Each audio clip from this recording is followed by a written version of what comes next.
हम कह सकते हैं कि पर्सनैलिटी ही मिल जाती है? कभी कभी बहुत कम लोग ऐसे हुए हैं जिनका जो व्यक्तित्व है वो पूर्णतया उनके अंतस से निकलता है।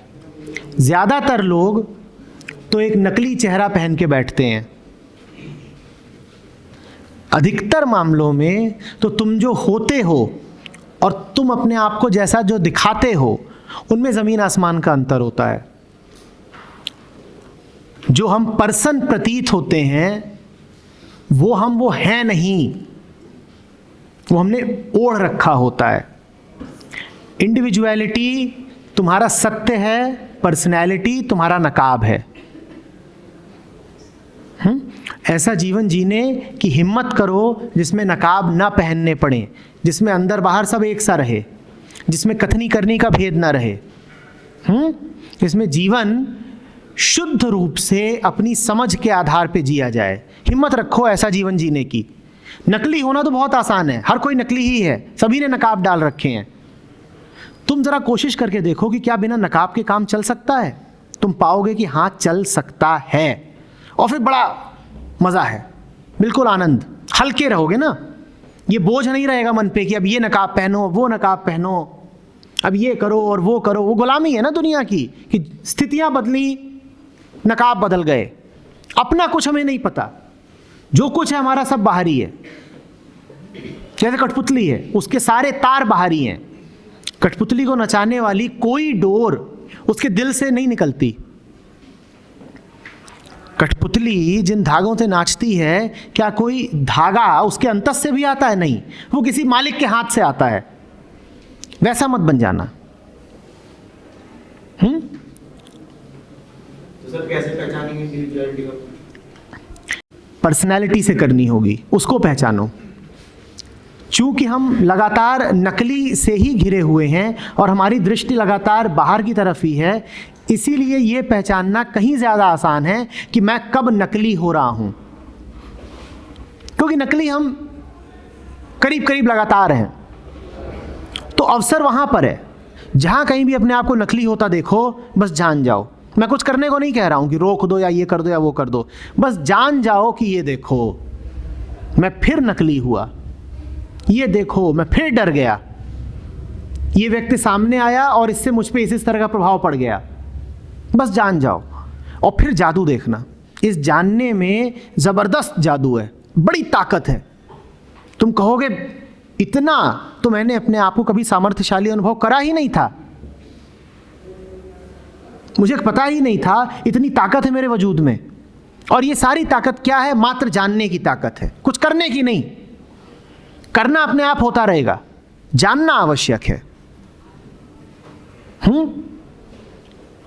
सर हम हर मोमेंट पे पर्सनैलिटी के साथ जी रहे हैं, तो फिर इंडिविजुअलिटी जरूरी क्यों है? क्योंकि उस जीने में तुम्हें कुछ मिल नहीं रहा है। जब तुम लगातार दूसरों के कहे मुताबिक ही चल रहे हो तो बेटा तुम्हें क्या मिल रहा है? मान लो एक गुलाम है, एक सवाल पूछता हूं, क्या नाम है? सर अमन। अमन एक गुलाम है, हाँ, और उस गुलाम के मान लो 100 मालिक हैं। कभी वो इसके कहे अनुसार कुछ करता है, चलो भाई जरा कपड़े प्रेस कर देना, कभी उसके अनुसार जाओ बाजार सब्जी लेकर के आओ, कभी उधर जाओ जरा वो कमरा साफ कर दो, कभी उसके अनुसार। दिन भर भी वो काम करे, जी तोड़ परिश्रम करे, जितना उसे कहा गया है कि करो वो सब कुछ करे, तो भी उस गुलाम को क्या मिल गया? तो ये नुकसान होता है पर्सनैलिटी का कि तुम सदा वैसे हो जैसा दूसरे तुम्हें चाहते हैं। इसमें तुम्हें क्या मिला? जीवन तुम्हारा है ना, और एक ही जीवन है, व्यर्थ गया, बिल्कुल व्यर्थ गया। ये है नुकसान। सर आपके अकॉर्डिंग आर्गुमेंट क्या है, गुड है या बैड? दोनों हो सकता है, मन की एक ताकत है। बुद्धि मन की ताकत है। अब वो तुम पर निर्भर करता है कि तुम उसको किस दिशा में प्रयोग कर रहे हो। सर जैसे आपका कहना होता है सिचुएशन पे डिपेंड करता है ना, सिचुएशन पे नहीं, तुम्हारी नीयत पे। तुम चाहते क्या हो? तर्क तो समझ लो चाकू की तरह है, ये तुम पे निर्भर करता है कि तुम उससे फल काट रहे हो या किसी की हत्या ही करे दे रहे हो। चाहती क्यों आ रही है सर? हाँ, तो इसीलिए ना तर्क को इसीलिए विशेष स्थान दिया नहीं जाता, विशेष महत्व तो नहीं है। ज़्यादा महत्व तो है ऑब्जर्वेशन का, जानने का। आर्ग्यूमेंट का कोई बहुत महत्व तो नहीं है, ऑब्जर्वेशन का महत्व है, आर्ग्यूमेंट का नहीं। सर पिछले 4 HIT की क्लासेस से हमारे को ये पढ़ाया जा रहा है कि हर कोई गुड क्वालिटी हो या बैड क्वालिटी सिचुएशन पे डिपेंड करती है। हाँ, बिल्कुल सही कहा जा रहा है। कहा यह जा रहा है बेटा कि गुड और बैड के हमारे जो पैमाने हैं वो हमको बाहर से दे दिए गए हैं, वो स्थिति प्रदत्त हैं, सिचुएशन डिपेंडेंट हैं। इसीलिए एक घर में जो गुड होता है वो दूसरे घर में बैड हो जाता है। एक समय पर जो गुड होता है वो दूसरे समय पर बैड हो जाता है। एक धर्म में जो गुड होता है दूसरे धर्म में बैड माना जाता है। तो ये सब कोई अपने आप में एब्सोल्यूट्स नहीं है, ये सिचुएशंस ने पैदा कर दी हैं और इसीलिए इनको बहुत ज़्यादा गंभीरता से नहीं लेना चाहिए। सर जैसे सर वहाँ पे पार्टी चल रही है, हाँ, और यहाँ से वो अर्थी जा रही है हाँ, किसी की, हाँ, हाँ। तो सर वो ना पार्टी रोक सकते ना क्या सर? तो ये सिचुएशन क्या हुई ना सर? नहीं बैड हुई ना सर गुड हुई, तो पार्टी भी चल रही है, यहाँ सर अर्थी जा रही है। ये जो भी कुछ करेंगे दोनों ही लोग, इधर जो अर्थी के साथ हैं उधर जो पार्टी में हैं, ये दोनों ही लोग जो कुछ करेंगे ए और बी, वो या तो ऐसे कर सकते हैं कि अड़ जाएं, बेहोश रहें, बात को समझें ही ना, अपनी धारणाओं पे चलते रहें। पार्टी वाला कहे कि शादी है, संगीत रुक कैसे सकता है? अर्थी वाला कहे किसी की मौत हो गई है, तुम इस बात को हल्के में कैसे ले सकते हो? और दोनों अपनी अपनी जगह पर बिल्कुल खड़े हो जाएं और लड़ाई भी कर लें। एक तो ये हो सकता है। ये बैड ही बैड है क्योंकि ये नासमझी है। जो कुछ भी नासमझी में किया गया वही बैड है, जो भी कुछ बेहोशी में किया गया वही बैड है। बैड का और कोई पैमाना नहीं है। दूसरी ओर जो कुछ भी होश में किया जाए, समझदारी में किया जाए, आंखें खोल के किया जाए वही गुड है, उसका और कोई पैमाना नहीं हो सकता।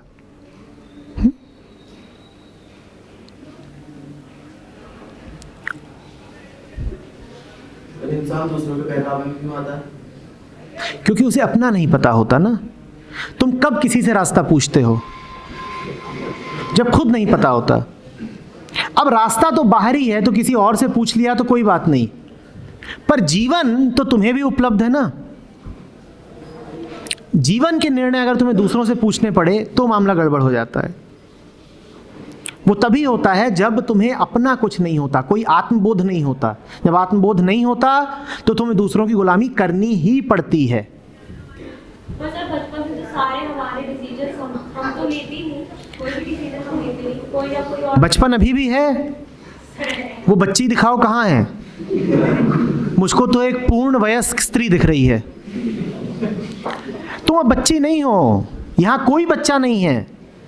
बच्चा तो मजबूर होता है, बच्चे की बड़ी गहरी मजबूरी होती है और इसीलिए उसका बड़ा शोषण होता है। उससे बिना पूछे उसे धर्म दे दिया जाता है, उससे बिना पूछे उसे मान्यताएं दे दी जाती हैं, उससे बिना पूछे उसके दिमाग को एक ढांचा दे दिया जाता है। पर तुम मजबूर नहीं हो क्योंकि अब तुम में से कोई बच्चा नहीं रहा। ना तुम कानून की नज़र में बच्चे हो, ना प्रकृति की नज़र में बच्चे हो। प्रकृति ने भी तुम्हें खुल के बता दिया है कि अब तुम जवान मर्द और औरत हो, और कानून भी ये बात जानता है। वोट देने का अधिकार तुमको है, ड्राइविंग लाइसेंस का अधिकार तुमको है। तुम किस तरीके से बच्चे हो अब? तो छोड़ो बचपन को, आगे बढ़ो। हर चीज हमें सोसाइटी को लेकर करनी होती है। ये किसने बताया? ये भी तो सोसाइटी नहीं बताया। लेकिन सर रुको रुको, पहला ही वाक्य जब गड़बड़ है तो आगे नहीं भागो। सोसाइटी महत्वपूर्ण है ये बताया किसने?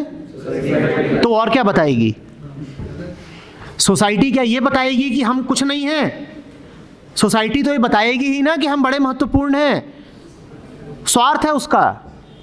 उसने बताया तो बताया, तुमने सुना क्यों?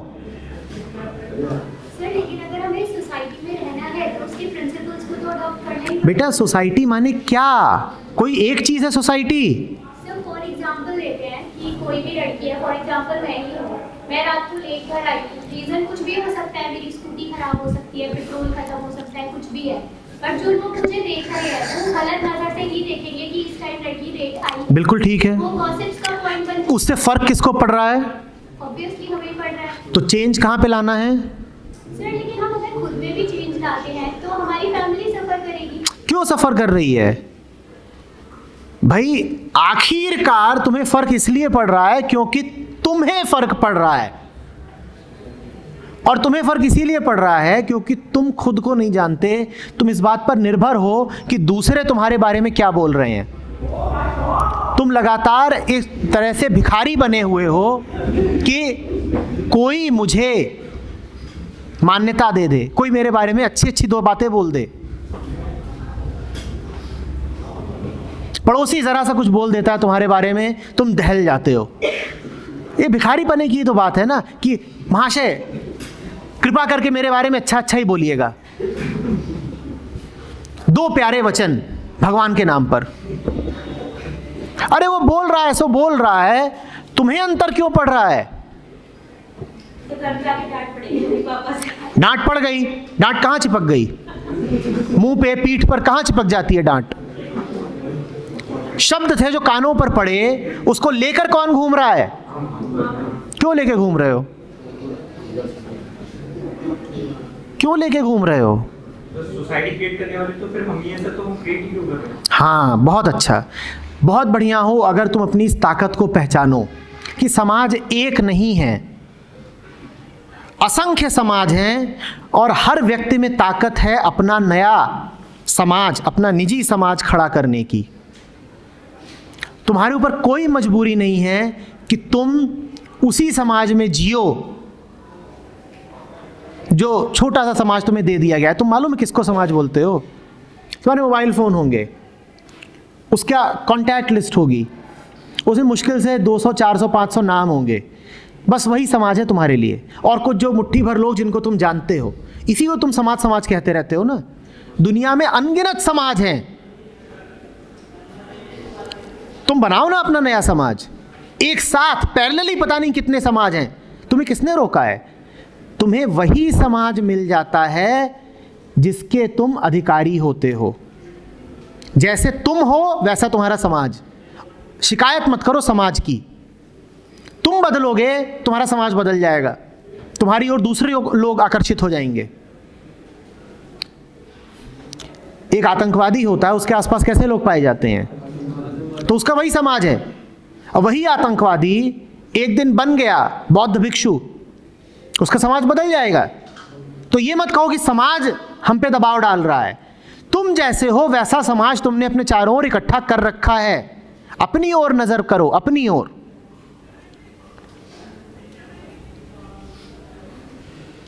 ये समाज हमारा सब बदल जाएगा।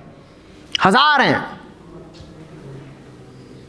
है ना, कि हम ही नहीं है, यहां और भी हैं। सितारों से आगे जहां और भी हैं, पता नहीं कितने जहान हैं। पर वो तुम्हें मिल सके, तुम पहले उसकी पात्रता दर्शाओ। ऐसे ऐसे समाज मिलेंगे कि पूछो मत, धन्यवाद दोगे।